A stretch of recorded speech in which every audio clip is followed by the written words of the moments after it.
Now we continue our interview with Dr. Anthony Fauci. When you talk about those counties and you talk about the sort of the statistics of the rates of HIV infection, are you seeing similar statistics in the rates of COVID-19 infection in those similar counties? Are they pretty aligned?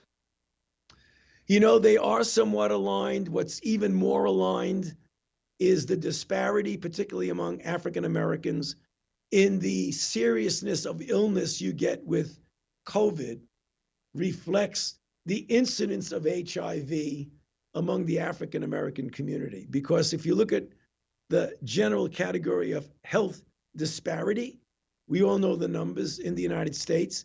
13% of our population is African American. About 45 or more percent of all the new infections are among African Americans. 65% of them are men who have sex with men. 75% of them are young. So it's the young African American men who have sex with men.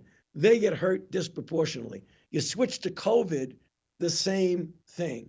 You get a greater incidence of infection because your job, your economic status puts you in a situation where you can't do the zooming in and out. You're outside working, exposed.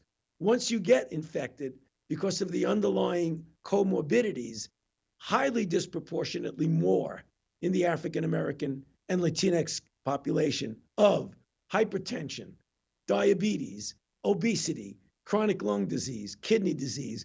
All of those things make it much more likely that an African American who gets infected with the coronavirus will have a poor outcome.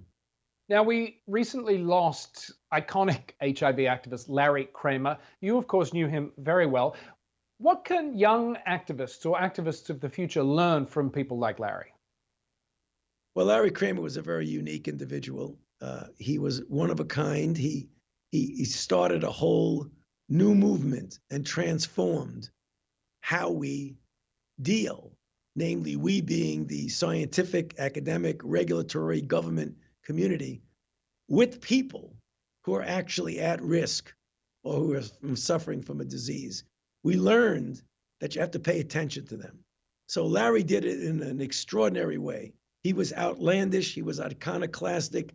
He early on attacked me mercilessly until we became very good friends. And then everything changed after that. But he got the attention when attention needed to be gotten. So what the current generation of people who want to do good for what they believe in is that you got to get the attention of authorities and explain in a way that they understand how your opinion and your outlook really counts.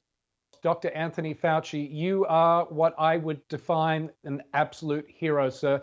Thank you so much for your service to not just this country through the pandemic, but to people like me living with HIV all around the world. We owe our lives to you and all the fantastic people that work alongside you. Dr. Fauci, thank you for your time and for being a part of AIDS 2020 Virtual. Thank you. It's a pleasure to be with you. Thank you for having me.